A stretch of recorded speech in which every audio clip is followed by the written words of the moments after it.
Shall we turn our attention to Romans chapter 13, verses 11 to 14. Romans chapter 13, verses 11 to 14. Let me read for you.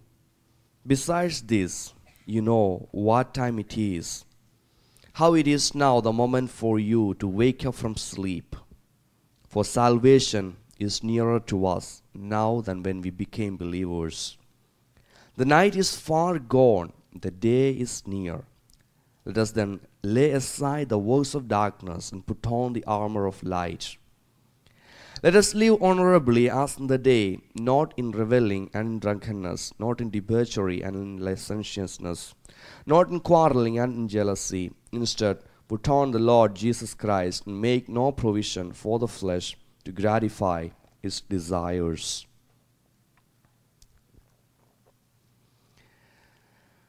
The first few days of my theological studies in Faith Theological Seminary were some days of adjustment and amazement.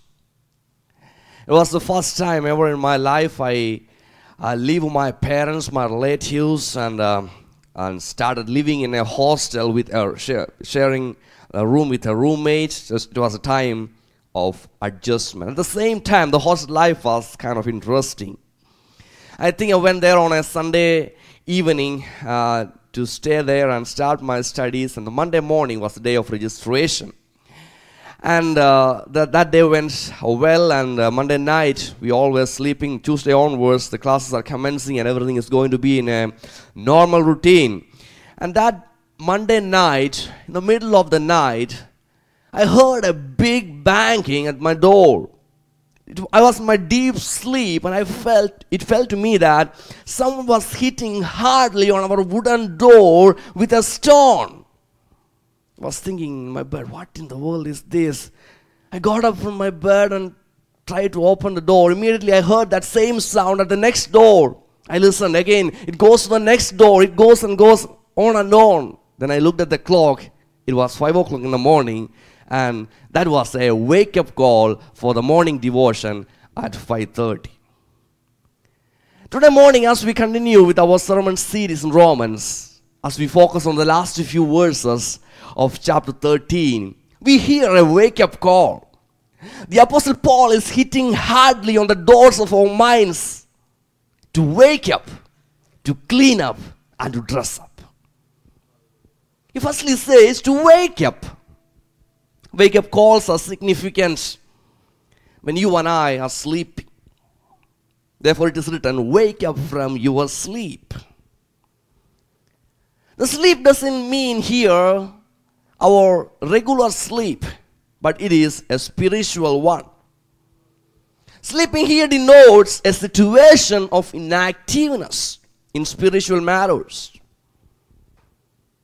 A sleeping person mostly is inactive. And it comes to the spiritual sleeping as well. It denotes that a person is not active in spiritual matters, being busy with various other things, being busy with job, being busy with various hobbies and activities of life. A person is inactive in spiritual matters. Sleeping here denotes also an attitude of indifference, an indifference towards spiritual matters. We know that we have certain obligations. We know that we have to do certain responsibilities. A person is remaining indifferent towards those obligations. Sleeping also denotes a person being out of touch with the things happening around. The Apostle Paul calls the attention of his readers, friends, come out of your time of inactiveness, your mentality of indifference. The time is up. Rise up from your sleep. The chapel stewards who came and knocked at our doors on that day gave us the message. It is time to get up and go to the morning devotion. The same message is seen here. The apostle is telling us the time is up. There are two words mainly used in the Greek for time. First is kairos and the other one is chronos. Chronos denotes an elapsed time, a duration of time. And kairos, it looks to a fixed time, a definite time. The Apostle Paul uses here the word kairos, which means a definite time, a specific time is there. He's already here. It's already coming. As something is specifically going to happen. It's not an elapsed time period that he refers to, but he is referring to a specific time period. And he explains that is the time of salvation. The salvation is near. In other words, he is explaining to his readers the time of the return of Christ is near. Time of our eternal salvation is near. If you look at the Bible, the whole Bible gives importance to this aspect. In the Old Testament, there are over 1800 references to the return of Christ. And the 260 chapters of the New Testament, there are more than 300 references to the return of Christ. 23 of the 27 New Testament books gives prominence to this subject. It's an important subject in the Bible. And if you look at the events happening around in the light of the biblical prophecies, we can see that the signs are all pointing towards the return of Christ. The world is changing in preparation for the return of Christ. The world is going mad. Crimes are increasing. Signs are seen all around. Wars and rumors of war, famines and earthquakes and natural calamities are all increasing. Technological advancements points to the possible return of Christ at any moment from now. An important theme is being highlighted by the Apostle Paul and says that time is near. Most of our cars have a small label at the right hand door mirror. It says like this: objects in this mirror are closer than they appear. The reason is that the mirror is convex and allowing a much wider angle of vision. I want to borrow that same phrase to say that the second coming of Christ is much closer than it appears. The night is far gone, the day is near, the time is up for us to wake up. Sad to say that if you look around the whole Christendom, you can see many people of God who claims themselves as the believers. They cruise lazily through life, not even considering the fact that Jesus is going to return anytime soon. Too many believers are slumbering and paying no attention to what's going on in this world. Too many are not watching. Too many are not observing the signs of time. Too many are more lazily passing their life, just living their life without no commitment, without any commitment to Christ. The apostle here says, the time is up. Wake up. Come out of your situation of inactiveness. There is a mission and message on us. Go and preach the gospel. Be active in spiritual matters. Come out of your mentality of indifference. Take seriously what the Lord speaks to you. Take the worship services seriously. Take your responsibilities seriously. Come out of that apathy. Let's be people who understand the times. Let's be people who understand the time. In an incident that happens during the time of King David, all the tribes, they sent lots of people or thousands of people from each tribe for a war. But there was one tribe, the tribe of Issachar. That tribe sent only 200 people. If you read that passage in the Bible, it is written like this. These 200 people were wise enough to know the times. In other words, the elders of the tribes of Issachar, they came to understand that these 200 people are far better than the thousands of people who are sent from other tribes. They are the people of vision. They are the people who understand the time. The mystery is that if you and I are people who knows the time. We are far better than the thousands of so-called Christians in the world. I can explain it with the example of Joseph. Joseph was a man who interpreted time. He was assigned to interpret a dream, but he interpreted the dream at the same time he said, these all are the things, king, you are supposed to do. He knows the time, he knows what is going on, the time, the days to come, and at the same time, he knows what all precautions that he and the country has to take because the time is going in that way. That is what you and I are supposed to do, understand the times and take the adequate precaution, understand the times and take the adequate step, understand the time and be active, understand the time and come out of the indifference. Today morning, let me challenge the church. Wake up. It is high time to wake up.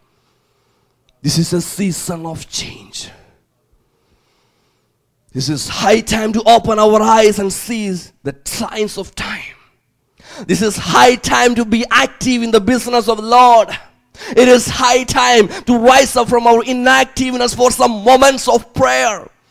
A wave of revival is coming out, and this is the time for us to kneel down. This is the time for us to revive ourselves. This is the time for us to shed our tears for the church. This is the time for us to spend time in prayers for our church. Wake up. The word wake up, it more deals with the word get up. It's not just waking up from sleep, but it is more telling us to get up or be active.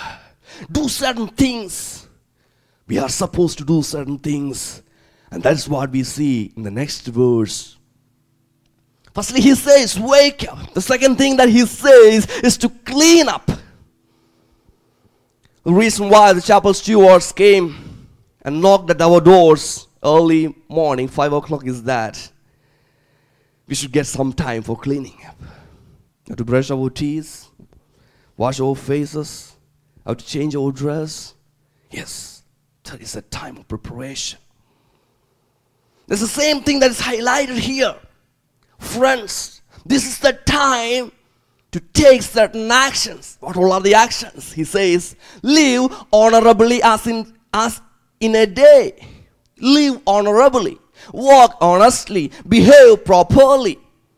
That's all the translations. In different translations is translated like this. Live honorably, walk honestly, behave properly. We are to be sure that our practice matches our profession. If you say that we are saved, we should live as though we are saved. Understand this? As children of God, there's a great expectation about you and I from this world. The other day I read a news title that came in a Malayalam newspaper. It was about a Pentecostal. I was wondering, if that happens to any other people in the world, it won't be a news. But when it happens to a Pentecostal, it became a news. Why? The people in the world are looking at us in a higher level. They expect us to behave well. They want us to act in a big or in a good way. There's a greater expectation about us. Or in other words, I can say, if the President of the United States did a mistake, that became a news. If you and I do a mistake, it won't be a news. Because everyone expects him to behave right. Everyone has an expectation about him. And whatever he does is something important. Today morning, understand, our position is like that of this president, or we are in a high level. Our status is high. Therefore, we need to live honorably. We need to behave properly. We need to walk honestly. Let our outward life be consistent with who we are on our inside. There should not be no pretense in our lives. There should not be nothing hidden about our life. We should be like an open book to all who look at us. and see how we live. Nothing hypocritical, nothing hidden, just a life that is open, honest, and pleasing to God. He says, live honorably, and now he gives another statement. Lay aside the works of darkness, dark deeds. Dark deeds are the deeds that we want to cover. They are the ones we want to keep secret. Those deeds are the ones which are known as unacceptable to everyone. Such deeds can cause hurt to others. Regarding such deeds, all are ashamed. Regarding such deeds, there is a fear in the minds of people who does that. Dark deeds always creates damage in the lives of people. The apostle says, come out of that dark deeds. And he says some examples too that are very familiar to the first century Christians. He mentions 6 of them. And he says, come out of that. You have to clean up. Come out of your dark deeds. Come out of your underground works. Come out of your hidden secret life, which is filthy. And he says, not only that, you have to keep yourselves holy. Therefore he says, there should not be any provision for flesh. No provision for flesh. The word provision there means a forethought or planning. Our minds are the place where everything is planned. If we ask a criminal who does something wrong, a murder or anything like that, he had planned in his mind and it happened after that. Our minds are the place where we plan things. The apostle says, in your mind, there should not be any provision for flesh. There should not be any sinful thoughts. You should not pamper any kinds of wrong things. Clean yourself first. Clean yourselves up. There should not be any provision for flesh. Do not yield yourselves to flesh. Yield yourselves to the Spirit of God. When the Spirit of God controls us, He will sweep away every maliciousness and He cleanses us. Let the Spirit of God help us to be clean. Let the Spirit of God controls us. Let Him sweep over our life. Let all the malice and all jealousy and all hatred and all kind of apathy and all things, let it all go away from us when the Spirit of God moves within us. We all are people who are familiar with stairs and escalators. Whenever I see an escalator, I would like to go in an escalator. I don't want to climb up the stairs, because I want another power that get me up there. In our spiritual life too, we want another power that helps us to move forward. Many a time with our physical limitations, we cannot get out of certain troubles. We cannot overcome certain temptation. But when the power of Holy Spirit is in us, we are ready to move forward. We can achieve heights. We can achieve the levels which we cannot achieve by our fleshly abilities. The apostle says, cleanse yourselves. Clean up. Thirdly, he says to dress up. When we wear clothes, we wear clothes for different occasions. When I do lawn mowing, I will not wear this suit and do it. When I come to church, I will not wear those clothes. According to the situation, we change clothes. What the apostle is saying is that before we were Christians, we were using certain clothes. Not the exact clothes that we use. Before we became Christians, we were living in our own way. Before we came to know about Christ, we were putting on the night clothes. But now the day is up. This is the time for us to change those clothes. As the people of God who prepares ourselves, As the bride of Christ, we are supposed to put on those great attire that is needed for our time. Understanding the time, put on those dress. He says two examples, put on the armor of light. As the army of God, we need to put on the armor of light. That the armor of light distinguishes us from the army of the enemy. That the armor of light distinguishes us from the army of the enemy. And if we are wearing that armor of light, nothing in this world none of the acts of the darkness cannot penetrate into our lives. Put on that armor of light. And secondly, he says, put on Christ. We always, when we give the classes for baptism, we always say, when you baptize, you are putting on Christ. We tell the newly converted people, we have to adopt the character of Christ as our character. We have to adopt His lifestyle as our lifestyle. We have to manifest Him through our lives. He is truth and we have to walk in truth. He is light and we have to walk in light. He is love and we have to walk in love. He is faithful and we have to be faithful. He is holy, we have to be holy.